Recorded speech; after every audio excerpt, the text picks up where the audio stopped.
Chapter 3 देख रहे हैं, करंट इलेक्ट्रिसिटी।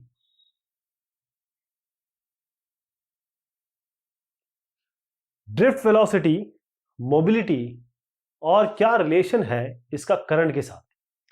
जो एटम और मॉलिक्यूल्स हैं, इसमें जो इलेक्ट्रॉन्स होते हैं और पॉजिटिवली चार्ज न्यूक्लियाई होती है, यानी कि अगर मैं इस तरीके से न्यूक्लियस बनाऊं, इसमें आपको मिलेंगे प्रोटॉन और न्यूट्रॉन, यानी कि चार्ज पॉजिटिवली होते हैं, क्योंकि न्यूक्लियस में न्यूट्रॉन्स होते हैं, उनका चार्ज कुछ नहीं होता, तो पॉजिटिव चार्ज बीच में होता है। उसके अराउंड यहां पर आपके इलेक्ट्रॉन्स जो है वो रिवॉल्व करते हैं। तो जो पॉजिटिव चार्ज न्यूक्लियाई है वो और जो इलेक्ट्रॉन्स है ये आपस में कोलम्बियन फोर्स से एक दूसरे से बाउंड है। तो बल्क मैटर में तो ऐसे बहुत सारी चीज होती है, लेकिन हम सॉलिड कंडक्टर की बात करेंगे जहां पर करंट नेगेटिवली चार्ज इलेक्ट्रॉन्स, क्योंकि इलेक्ट्रॉन ही फ्री होते हैं, वही मूव करते हैं। तो मेटालिक कंडक्टर में जो इलेक्ट्रॉन है, जो आउटर शेल पे है, वो थोड़ा सा जो सबसे दूरी पे होंगे वो अंदर से सबसे कम अट्रैक्टेड होंगे। इसका मतलब ये है कि अगर थर्मल एनर्जी है रूम टेम्परेचर पे, तो वैलेंस इलेक्ट्रॉन बाहर की तरफ आ जाते हैं एटम से, और अंदर जो है, क्योंकि अगर इलेक्ट्रॉन बाहर आ गए, number of electron number of proton बराबर होते हैं, और नंबर ऑफ इलेक्ट्रॉन प्रोटॉन, जैसे ही प्रोटॉन आपका बाहर आ गया तो अब देखिए, मतलब चार्ज बराबर होता है दोनों का। अब इलेक्ट्रॉन बाहर आ गया तो प्रोटॉन क्या हुआ, प्रोटॉन में, या फिर कहें कि एटम में पॉजिटिव चार्ज आ गया उसमें। तो ये जो आयंस हैं, ये अरेंज होते हैं, एक बड़ा रेगुलर इसका ज्योमेट्रिक अरेंजमेंट होता है लैटिस पॉइंट पे, और जो इलेक्ट्रॉन है लिबरेट होता है इस एटम से, इनको हम कहते हैं फ्री इलेक्ट्रॉन, और जो आयंस है वो ऑसिलेट करते हैं उनके मीन पोजीशन में। तो अगर इलेक्ट्रिक फील्ड नहीं है, तो जो फ्री इलेक्ट्रॉन्स है इस कंडक्टर में, वो किस तरीके से मूव करते हैं, वो उस तरीके से मूव करते हैं कि मॉलिक्यूल मूव करते हैं जैसे गैस में, क्योंकि मॉलिक्यूल गैस में मूव करते हैं, एक हमको ये पता है थर्मल वेलोसिटी से, उसी तरीके से यहाँ पर फ्री इलेक्ट्रॉन सॉलिड कंडक्टर में मूव कर रहे होते हैं। तो इस मोशन में क्या होता है, वो आपस में टकराते हैं, आयन से टकराते हैं। तो जो डायरेक्शन है उनकी वेलोसिटी की टकराने के बाद वो कंप्लीटली एकदम रैंडम हो जाती है। तो अगर किसी टाइम पे अगर आप देखें तो कोई आपका डायरेक्शन आप डिसाइड नहीं कर सकते कि इनकी वेलोसिटी क्या होगी इलेक्ट्रॉन की।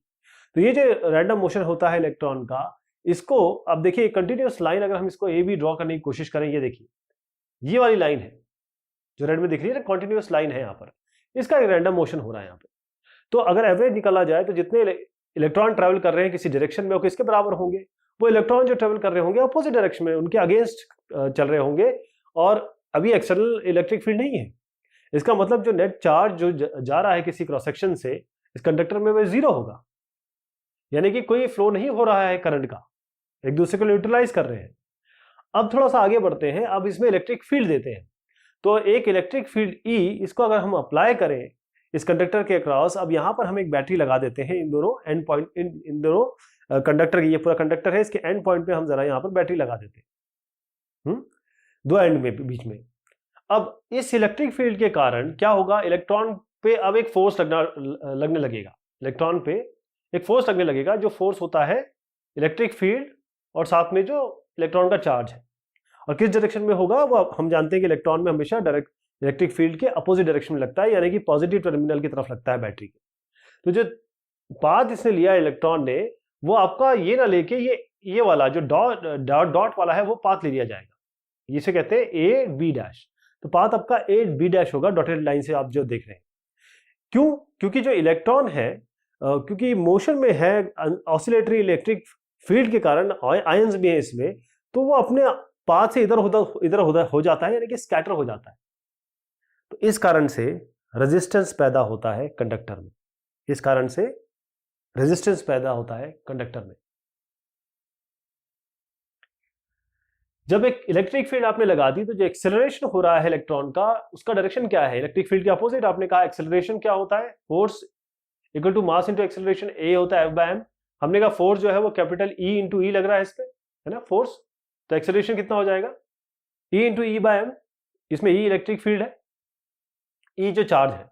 तो ये जो एक्सेलरेशन है इलेक्ट्रॉन का, ये मोमेंटरी है, क्योंकि इलेक्ट्रॉन्स कंटिन्यूअसली कोलाइड कर रहे हैं एक दूसरे आयन से, राइट। तो इस कारण से जो इलेक्ट्रॉन क्या होता है, वो ड्रैग हो जाते हैं किस डायरेक्शन में, जो इलेक्ट्रिक फील्ड है उसके अपोजिट डायरेक्शन में। तो जो वेलोसिटी है इस इलेक्ट्रॉन की वो जीरो हो जाती है हर एक कोलिजन के बाद। जैसे आयन से टकराते हैं हर एक कोलिजन के बाद इसकी वेलोसिटी जीरो हो जाती है। फिर उसके बाद फिर से क्योंकि इलेक्ट्रिक फील्ड लग रही है फिर से एक्सीलरेट होते हैं, इलेक्ट्रिक फील्ड लग रही है ना, फिर से एक्सीलरेट हो जाएंगे, फिर ये आयन से टकराते हैं फिर रुक जाते हैं। इसका मतलब ये जो प्रोसेस है ये होता रहता है, रिपीटेड होता रहता है। तो जो इलेक्ट्रॉन ट्रेवल करता है वो ए से बी डैश में मतलब जो पहला लाल लाइन आप देख रहे थे उस डायरेक्शन में नहीं, बल्कि ग्रीन डॉटेड लाइन में ये मूव कर रहा होता है इलेक्ट्रिक फील्ड में। A B absence of electric field में तो ए से बी जा रहा था, यहाँ पर ए से बी डैश में जा रहा है। तो जो इफेक्टिव डिस्प्लेसमेंट है इस इलेक्ट्रॉन का वो बेसिकली क्या है, बी से लेकर बी डैश तक, मतलब बी पे वो आता ए से, अब बी डैश पे आ रहा है, तो इफेक्टिव कितना डिस्प्लेसमेंट हुआ डी, ये आपका B B dash electric field लगाने के बाद। तो जो वेलोसिटी है इलेक्ट्रॉन की इस डिस्प्लेसमेंट के कारण, क्योंकि डिस्प्लेसमेंट होगा इसका मतलब कुछ वेलोसिटी होगी, इसी को हम ड्रिफ्ट वेलोसिटी या वी डी कहते हैं। तो इस सिचुएशन में जो एवरेज नंबर इलेक्ट्रॉन है जो पास हो रहा है किसी क्रॉस सेक्शनल एरिया से उस कंडक्टर के, वो जीरो नहीं होता है जब इलेक्ट्रिक फील्ड लगाई है आपने। तो यहां पर एक नेट फ्लो होगा करंट का, क्योंकि जब चार्ज फ्लो कर रहे हैं इस कंडक्टर से नेट करंट फ्लो कर रहा है। तो जो एवरेज टाइम है दो सक्सेसिव कोलिजन के बीच में इलेक्ट्रॉन का आयन से, उस समय को हम कहते हैं रिलैक्सेशन टाइम। तो ड्रिफ्ट वेलोसिटी किस तरीके से अचीव की जाती है इलेक्ट्रॉन द्वारा, इस रिलैक्सेशन टाइम में जो आपका ये वेलोसिटी है वो है एक्सेलरेशन इनटू टाइम।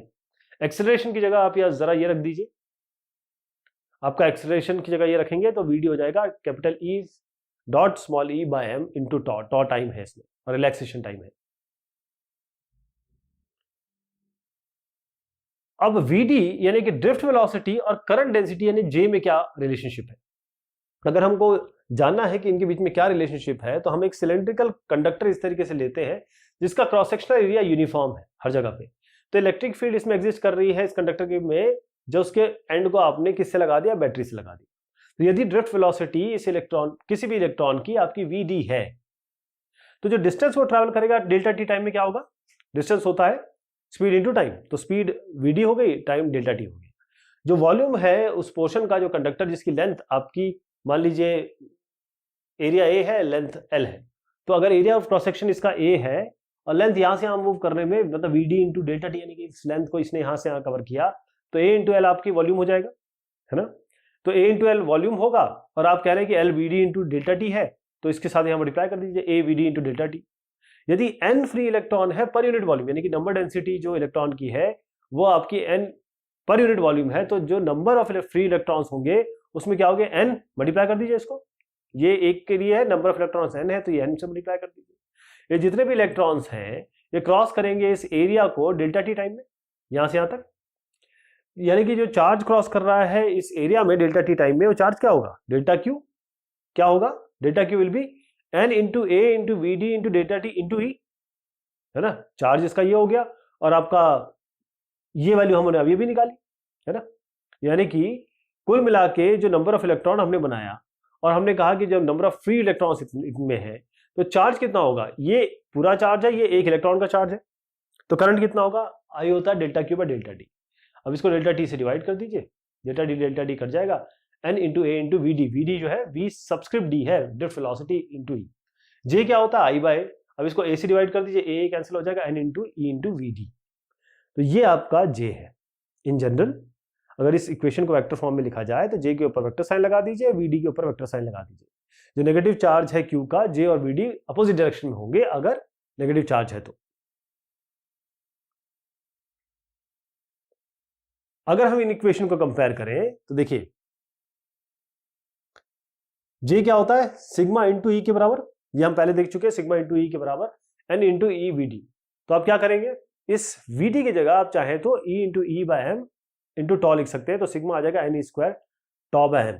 सिग्मा क्या होता है, 1 बाय पी, है ना, तो 1 बाय रो, सॉरी, तो रो क्या होगा 1 बाय सिग्मा। अब इसको जरा उलट कर दीजिए तो ये रो आ जाएगा। ये इनके बीच में रिलेशनशिप है।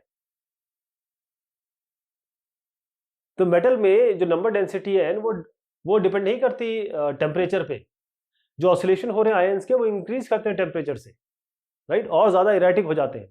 इसके कारण जो रिलैक्सेशन टाइम है वो कम होता है। इसका मतलब जो रेजिस्टिविटी है कंडक्टर की वो इंक्रीज करेगी जब टेम्परेचर बढ़ेगा, ध्यान रखिएगा। रेजिस्टिविटी बढ़ती है जब टेम्परेचर आप बढ़ाते हैं। इंसुलेटर और सेमीकंडक्टर की बात करें तो जो रिलैक्सेशन टाइम है टॉ, जो नंबर डेंसिटी एन जो चार्ज कैरियर की है वो भी वेरी करती है टेम्परेचर के साथ। तो जो नंबर डेंसिटी है एन किसी भी चार्ज कैरियर के वो इंक्रीज करती है टेम्परेचर, जहां तक सेमीकंडक्टर का सवाल है। तो जो कंडक्टिविटी है सेमीकंडक्टर की वो इंक्रीज करती है टेम्परेचर के लिए, और इसके कारण से जो रेजिस्टिविटी है वो डिक्रीज करती है। ये हम थ्योरी में यूज करेंगे। एक 3 एम्पियर करंट फ्लो कर रहा है, दो आइडेंटिकल कंडक्टिंग वायर्स है जिनका डायमीटर 0.2 सेंटीमीटर है।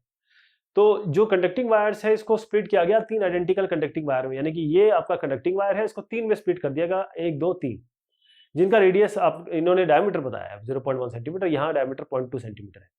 आपको कैलकुलेट करना है वी डी यानी कि ड्रिफ्ट वेलोसिटी, जो थिकर पार्ट है और जो आपका थिनर पार्ट है।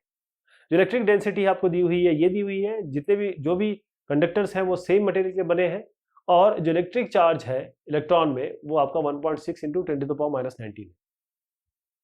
तो कैसे शुरुआत करेंगे? जो करंट डेंसिटी है इस थिकर पार्ट में J equal to I by A. I आपको बताया गया 3 एम्पियर, ए आपका है पाई आर स्क्वायर, आपको डायमीटर दिया हुआ है, डायमीटर बाय 2 करिए, यहां पर pi D by 2 whole square. अब आप जानते हैं करंट डेंसिटी J होता है N into E into V D, इसमें वी डी निकालना है तो J by N E, right. तो यहां पर हम J बाय एन ई जो हमको ये मिला हुआ है पहले हम ये ले लेंगे, N रखेंगे, E रखेंगे, इलेक्ट्रॉन का वोल्ट यहां पर दिया हुआ है, राइट, और इलेक्ट्रॉन डेंसिटी आपको ये दी हुई है, इसको यहां रख दीजिए, तो वी डी आपका आ गया। अब 6 एम्पियर ये टोटल करंट है जो फ्लो कर रहा है 3 आइडेंटिकल कंडक्टर में। हमने इसमें किरचॉफ लॉ का पहला लॉ लगा दिया है। कैसे देखिएगा, 2 एम्पियर 2 एम्पियर 2 एम्पियर कितना हो रहा है, 2 एम्पियर 2 एम्पियर 2 एम्पियर मिला के 6 एम्पियर, और अगर वो 6 एम्पियर का देखिए ये 3 एम्पियर है 3 एम्पियर है, कितना आया यहाँ पर 6 एम्पियर।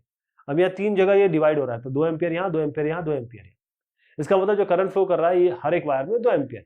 अब अगर हमको यहाँ पर वी डी निकालना है तो वी डी डैश बोलते हैं इसको, जे डैश में एन ही कर देते हैं, राइट। एन आपको एन पता है, ई पता है, राइट, एन आप यहां से भी निकाले हुए हैं, और आपको 2 ये जो जे डैश है ये आप निकाल सकते हैं, है ना। जे आपको ये जे आपने यहां से रख लीजिए चाहे यहां से रख लीजिए, और आपको बस जे डैश रखना है और एन बाई, तो ये आपका जे डैश आपको फिर से उसी तरीके से निकालना है, J dash equal to I by A करके इस तरीके से निकालना है। ये सारी चीजें ऐसी करेंगे, मैंने डायरेक्ट यहाँ पर लिख दिया है, और आपकी जो सेम चीजें यहाँ पर रखी है, ये आपका इलेक्ट्रॉन डेंसिटी है या चार्ज है, ये मैंने बस यहाँ पर आई करंट लिख दिया, और पाई इंटू ये 0.1 है, 0.1 बाई 2 ये आपका डायमीटर से रेडियस हो गया, उसका पाई आर स्क्वायर कर दीजिए, ये आपका वी डी डैश आ गया। एक कॉपर वायर है, इसको स्ट्रेच किया गया ताकि ये 0.1% लॉन्गर हो जाए, लंबा। आपका परसेंटेज चेंज क्या हुआ इसके रेजिस्टेंस में? मान लीजिए जो लेंथ है वायर का एल है, क्रॉस सेक्शन इसका एरिया ए है, तो आप जानते हैं R equal to rho L upon A, ये आपका रिलेशनशिप होता है। अब R equal to rho L upon A, L L से ऊपर नीचे मल्टीप्लाई कर दीजिए, एल स्क्वायर हो जाएगा, एल यहाँ नीचे एल आ जाएगा। अब आप जानते हैं कि ये रो एल स्क्वायर तो हो गया, लेकिन एरिया इंटू वॉल्यूम क्या होता है, एरिया इंटू लेंथ ही तो होता है, तो इसकी जगह वी लिख दिया हमने। अब क्या करेंगे, D R by D L निकालते हैं, इसका D R by D L निकाल सकते हैं, तो rho by V into 2 L आएगा, राइट। डीएल को इस तरफ ले जाते हैं तो डी आर हो जाएगा रो बाय वी 2l dl। अब क्या करेंगे, ये जो इक्वेशन आपकी पहली बनी और दूसरी जो इक्वेशन बनी, इन दोनों का रेशियो ले लेते हैं, इन दोनों का रेशियो ले लेते हैं, तो डी आर बाय आर क्या आएगा, देखिए जो कैंसिल हो सकता है वो हम कर देंगे, आपका ये 2 into D L by L आ गया। ये क्यों किया, क्योंकि हम जानते हैं डी आर बाय आर मतलब change in the resistance divided by the original resistance. अगर हम इसको निकालेंगे और साथ में 100 से मल्टीप्लाई कर देंगे तो यही तो परसेंटेज चेंज होता है, यही तो परसेंटेज चेंज होता है। तो बस आप क्या करेंगे, 2 इंटू इसकी जगह आप 2 into D L by L करेंगे, ये आपको डी एल पता है, एल पता है, और आप 100% बल्कि डी एल बाय एल ही आपको 0.1% पता है ना। ये पूरा का पूरा आपको यहाँ D L by L by 100% ये आपको 0.1% पता है, तो पूरी क्वांटिटी आपको पता है 0.1%, 2 इंटू 0.1% 0.2% हो जाएगा। इसका मतलब अगर कॉपर वायर को स्ट्रेच किया गया 0.1% से, तो रेजिस्टेंस जो इस वायर का है वो इंक्रीज हो जाएगा 0.2% से। मोबिलिटी क्या है? हमने देखा जो कंडक्टिविटी है किसी भी मटेरियल की वो किस कारण से है, मोबाइल चार्ज कैरियर, वो कौन से होते हैं, इलेक्ट्रॉन ही होते हैं, है ना। तो जो मोबाइल कैरियर्स हैं आपके कंडक्टर में वो फ्री इलेक्ट्रॉन्स हैं। अगर आप आयोनाइज गैस के बारे में बात करें तो वहां पर आपको इलेक्ट्रॉन्स मिलेंगे, पॉजिटिव आयंस मिलेंगे, पॉजिटिव और नेगेटिव दोनों टाइप के आयंस वो मोबाइल चार्ज कैरियर्स होंगे, अगर खास तौर पे इलेक्ट्रोलाइट की बात करें आप तो, है ना। तो अगर सेमीकंडक्टर की बात करें तब क्या होगा, सेमीकंडक्टर में जो फ्लो होगा करंट का वो किस कारण से होता है, इलेक्ट्रॉन के कारण होगा, और जहां से इलेक्ट्रॉन निकल जाते हैं कोवेलेंट बैंड से उनको हम होल्स कहते हैं, उनको हम होल्स कहते हैं, तो उनके कारण होता है। हम यहाँ पर केवल इसके मोबिलिटी बात करते हैं। अब एक कंडक्टर लेते हैं पहले, तो अगर हम इक्वेशन देखें, हमने ऑलरेडी एक बात कर रखी है कि n into V into D sigma E. अगर मैं आपको इसको ले जाऊं पीछे, तो इस जगह पे हमने इसको इक्वेट किया था, इसी से शुरुआत करते हैं। तो n into E into V D, यानी कि आप कह रहे हैं कि जो नंबर ऑफ इलेक्ट्रॉन्स है और साथ में जो इलेक्ट्रॉन का चार्ज है और साथ में आपने कहा वी डी, ये सिग्मा इंटू ई के बराबर होता है, या वी डी के साथ नीचे ई ले आइए, इसको इधर ले आइए। तो ये जो चीज बनी ना वी डी बाई ई, ये क्या चीज है, ये आपकी ड्रिफ्ट वेलोसिटी है चार्ज कैरियर की पर यूनिट इलेक्ट्रिक फील्ड की इंटेंसिटी। इसी को हम बोलते हैं म्यू, यानी कि मोबिलिटी। चार्ज कैरियर की मोबिलिटी यही होती है, यानी कि मोबिलिटी म्यू को आप कहेंगे वी डी बाई ई, यानी कि ड्रिफ्ट वेलोसिटी पर यूनिट इलेक्ट्रिक फील्ड इंटेंसिटी, या सिग्मा बाय एन ई। जो एसआई यूनिट है मोबिलिटी की, metre square M square V की पावर -1 एस की पावर -1। तो इस इक्वेशन से एक और चीज बनती है आपकी, अगर आपका सिग्मा निकालना चाहे तो एन ई को म्यू से मल्टीप्लाई कर दीजिए, तो सिग्मा होता है एन ई इंटू म्यू, ये भी है। यदि चार्ज कैरियर इलेक्ट्रॉन है तब तो आप सिग्मा ई बोलेंगे N E into mu E. अगर होल है तो आपके बोलेंगे N H into E into mu H. Semiconductor में क्योंकि जो करंट होता है वो होल और इलेक्ट्रॉन दोनों के कारण होता है, तो वहां पर सिग्मा को sigma E plus sigma H करना पड़ेगा, यानी कि N E into mu E plus N H into E into mu H.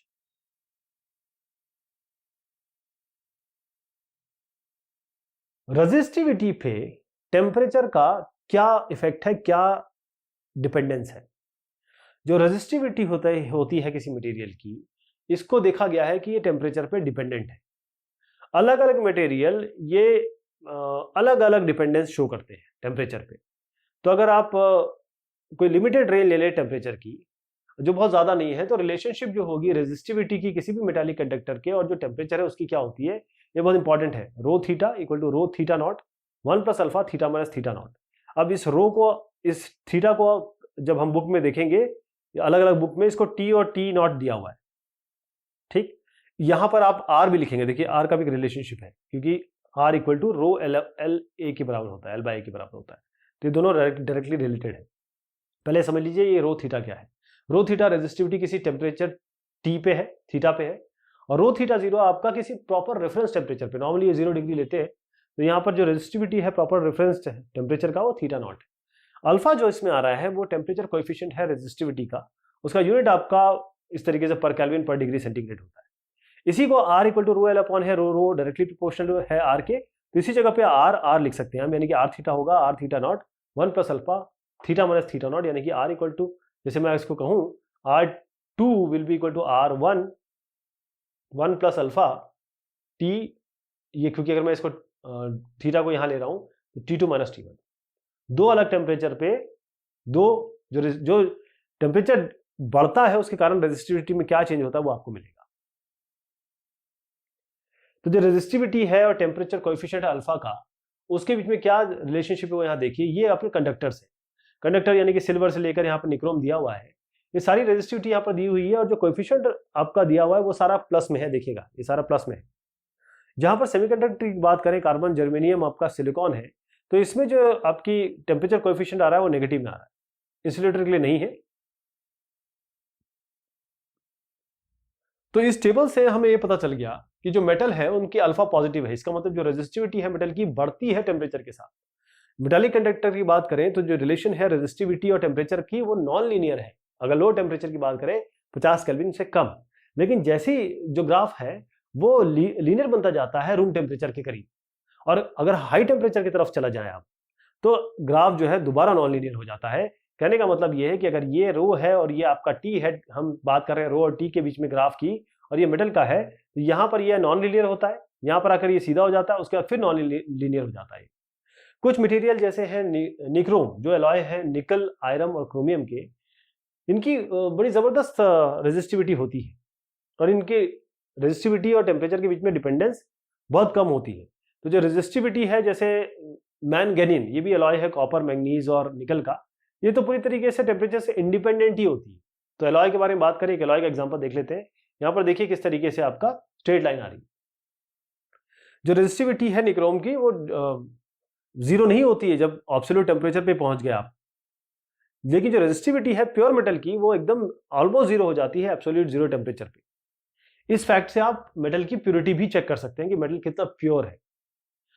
तो टेबल में जैसे आपने देखा सेमीकंडक्टर की बात की, जहां पर कार्बन, जर्मेनियम और सिलिकॉन है, इनकी नेगेटिव अल्फा थी वैल्यू, उनकी अल्फा जो रेजिस्टिविटी कोएफिशिएंट की वैल्यू थी वो नेगेटिव थी।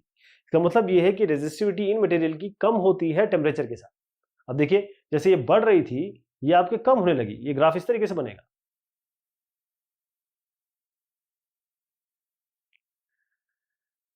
मटेरियल्स का क्लासिफिकेशन उनकी रेजिस्टिविटी के बेसिस पे, तो जो मटेरियल है उनको क्लासिफाई कर सकते हैं हम कंडक्टर, सेमीकंडक्टर, इंसुलेटर, क्या क्या उनकी रेजिस्टिविटी है। एक आइडियल कंडक्टर वो होता है जिसकी रेजिस्टिविटी जीरो होती है या जो इनफाइनाइटली कंडक्ट करता है। लेकिन जो आइडियल इंसुलेटर का मतलब है कि वो उसके पास इतनी रेजिस्टिविटी है कि वो चीजों को रोक देगा, यानी कि जीरो कंडक्टिविटी, कंडक्ट करेगा ही नहीं। तो मेटल इनकी कम रेजिस्टिविटी होती है 10⁻⁸ ओम से लेकर 10⁻⁶ ओम मीटर तक। लेकिन जब इंसुलेटर की बात करेंगे, जैसे सिरेमिक है, रबर है, प्लास्टिक है, क्योंकि इंसुलेटर है इनकी रेजिस्टिविटी क्योंकि बहुत जबरदस्त रेजिस्टिविटी है, 10⁻18 यानी 10⁻18 टाइम्स इतना मेटल से ज्यादा होती है। तो सेमीकंडक्टर इन दोनों के बीच में लाया करते हैं, मेटल और इनके बीच में, नॉन मेटल के बीच में, या सेमीकंडक्टर इंसुलेटर या आपके कंडक्टर के बीच में ये लाया करते हैं। तो इनकी जो रेजिस्टिविटी होती है वो डिक्रीज करती है टेम्परेचर के साथ। जो रेजिस्टिविटी है सेमीकंडक्टर की वो भी इफेक्ट होती है जब उसमें कुछ इंप्योरिटीज आप डाल दें। तो ये हमने देखा है, ये एक्सपेरिमेंटली देखा गया है कि जो अच्छे कंडक्टर होते हैं इलेक्ट्रिसिटी के, जैसे मेटल्स हैं, ये अच्छे हीट के भी कंडक्टर्स होते हैं। अभी हम सुपर कंडक्टिविटी की बात करेंगे, वो बाद में होगी। जो बैड कंडक्टर्स है इलेक्ट्रिसिटी के, जैसे सिरेमिक हो गया, प्लास्टिक हो गया, वो बैड कंडक्टर, हीट के भी बैड कंडक्टर होते हैं।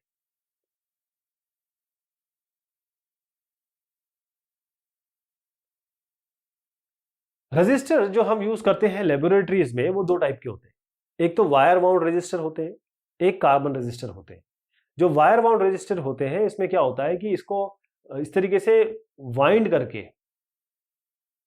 वायर्स किसके, एलॉय, जैसे मैंगनीज हो गया, कॉन्स्टेंटिन हो गया, निक्रोम हो गया, या इसी तरीके से जो प्रॉपर बेस पे इनको हम इस तरीके से वाइंड करते हैं, घुमा के लगाते हैं। जो रेजिस्टिविटी है इन मटेरियल की वो टेम्परेचर के साथ बहुत ज़्यादा चेंज नहीं होती। कार्बन रेजिस्टर की बात करें तो कार्बन रेजिस्टर ये इलेक्ट्रॉनिक सर्किट में बहुत यूज होते हैं, चाहे रेडियो हो, टेलीविजन हो, एम्पलीफायर हो। तो जो कार्बन रेजिस्टर है इनका जो डायमेंशन होता है बहुत कम होता है और इनएक्सपेंसिव भी होते हैं, मतलब कम ये खर्चीले होते हैं। अब अगर आपको एक कार्बन रेजिस्टर है आपके पास और यह बनाना है तो कैसे करेंगे? एक प्योर ग्राफाइट को लीजिए रेजिन के साथ, इसको मोल्ड कर लीजिए सिलेंडर फॉर्म में, हाई टेम्परेचर प्रेशर पे।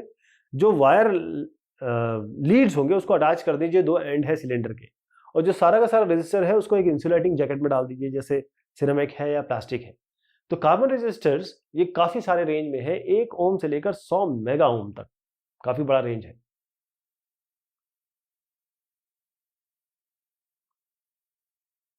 इस तरीके से अगर आपके पास एक कार्बन रेजिस्टर है, उसका कलर कोडिंग क्या होती है, और दूसरा कलर कोडिंग अगर आपके पास है तो आप उससे कैसे इस रेजिस्टेंस की वैल्यू निकाल सकते हैं।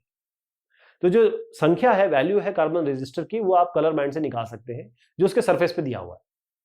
तो हम क्या करते हैं, पहले इसको समझिए, जो इसको समझिएगा। पहले क्या है, जो पहला बैंड है इस रेजिस्टर का, वो ये वाला पहला, ये आपको टेंस बताता है। दूसरा जो होगा वो यूनिट्स बताता है। जो तीसरा है वो आपको, जो तीसरा बैंड है वो एम्प्लाई करता है, वो बताता है कि जो पहला और दूसरा आया है उसमें मल्टीप्लीकेशन क्या करना है। जैसे मान लीजिए पहला आपका टेंस का आ गया, जैसे 45 है, राइट, टेंस ये हो गया, यूनिट ये हो गया। अब मान लीजिए 10 की घात कितनी लगानी है इसकी, 10 की पावर मान लीजिए 2 लगानी, तो 10 की पावर n बताता है ये तीसरा वाला, तीसरा बैंड है, राइट। जो चौथा बैंड है, यानी कि जो चौथा बैंड है, ये आपको बता रहा है कि क्या डेविएशन है, क्या टॉलरेंस है इस रजिस्टर में। तो आप देखिएगा कलर के हिसाब से, कलर के हिसाब से पहला कौन सा है, ये ये वाला कॉलम बता रहा है, यानी कि टेंस यूनिट कौन सा है।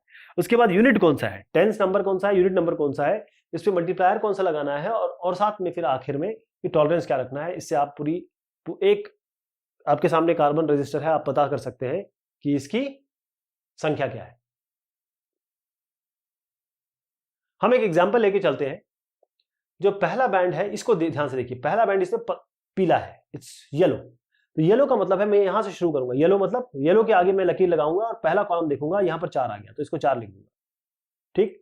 जो सेकंड बैंड है इसका वायलेट है, यहां पर देखिए वायलेट कलर का है, तो वायलेट पे जाइए, इधर पे इसकी लकीर सीधी खींचिए और ये दूसरे कॉलम में कहां लग रही है, जाके 7 पे, तो इसका 7 हो गया। यानी कि जो सेकंड बैंड है वायलेट का, जो उसकी करस्पॉन्डिंग डिजिट है 7, तो यहां पर 47 आ गया।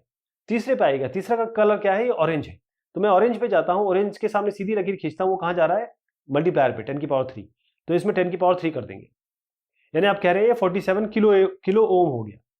चौथे पे जाते हैं, वो तो टॉलरेंस बताएगा। तो चौथे का कलर क्या है, यहां पर देखिए, ये चौथे का कलर जो है गोल्डन है, तो हम गोल्डन पे जाएंगे। गोल्डन कहां पर है, ढूंढिए, गोल्डन यहां पर है, राइट। और अगर आप देखिए इसकी जरूरत नहीं है, क्योंकि यहां पर आपको खुद ही गोल्ड में दिया हुआ है। तो गोल्ड पे क्या है, +-5%, तो इसको इसके आगे +-5% लिख दीजिए, तो आपको क्या आया, 47 किलो ओम +-5%, ये इसकी वैल्यू हो गई। इस तरीके से कलर कोड से आप वैल्यू निकाल सकते हैं और वैल्यू से कलर कोड बता सकते हैं।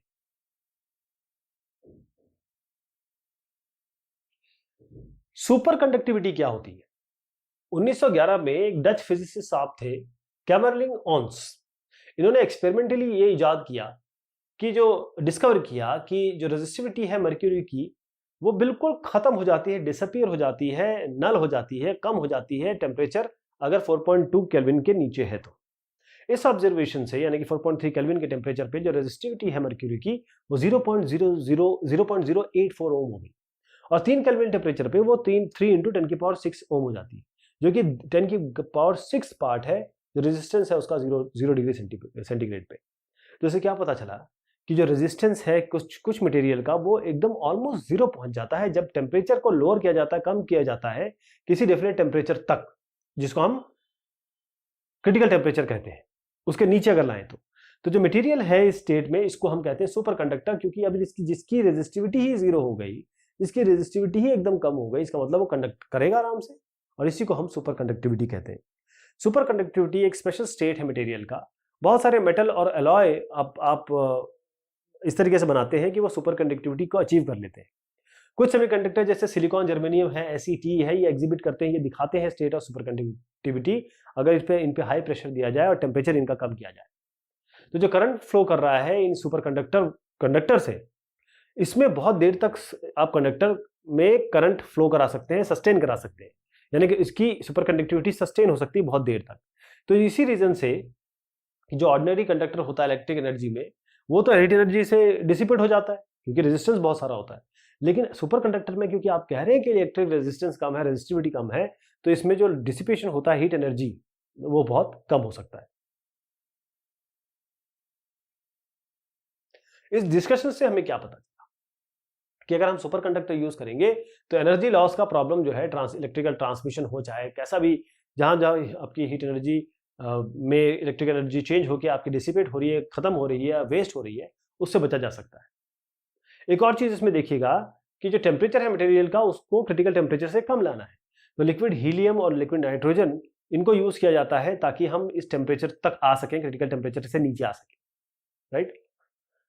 जो नॉर्मल कंडक्टर्स हैं, जो बेस्ट ऑफ नॉर्मल कंडक्टर्स हैं, उनका बहुत हाई क्रिटिकल टेम्परेचर होता है, लेकिन रूम टेम्परेचर से कम ही होता है अगर ऑक्साइड अलॉयज की बात करें तो इसका मतलब ये है कि अगर हम नॉर्मल कंडक्टर से अगर रिलेट करें तो इंसुलेटर जैसे आपके सिरेमिक है, ये सुपर कंडक्टिविटी बड़ी आसानी से अचीव कर लेते हैं क्योंकि सुपर कंडक्टिविटी मटेरियल से स्पेसिफिक होती है। अगर लेटेस्ट रिसर्च देखें तो जो क्रिटिकल टेम्परेचर है TC, जैसे आपका Hg, Ba, Ca, CO, इस कंपाउंड का जो क्रिटिकल टेम्परेचर है वो 164 के तक आप पहुंचा सकते हैं। तो जो सुपर कंडक्टर है उनका HTS, इनमें हाई टेम्परेचर सुपर कंडक्टर्स इनको कहा जाता है, इनको HTS के नाम से जाना जाता है। HTS ऐसे एप्लीकेशन है, इनके एप्लीकेशन बहुत जगह पे है, जैसे थिन फिल्म डिवाइसेस है, इलेक्ट्रिकल ट्रांसमिशन है, दूर दूर तक आप ट्रांसमिशन करना चाहते हैं इलेक्ट्रिसिटी का। लेविटेटिंग ट्रेन है यानी कि मैग्लेव ट्रेन है जो 550 किलोमीटर प्रति घंटा तक स्पीड ले सकती है, यहां पर इनका यूज है। जो रेजिस्टेंस है प्लेटिनम वायर का, जो प्लेटिनम रेजिस्टेंस थर्मोमीटर है उस आइस पॉइंट पे वो 5 ओम है, स्टीम पॉइंट पे 5.23 ओम है। जब थर्मोमीटर को इंसर्ट किया गया एक हॉट बाथ में तो जो रेजिस्टेंस है प्लेटिनम वायर का वो 5.795 ओम हो गया।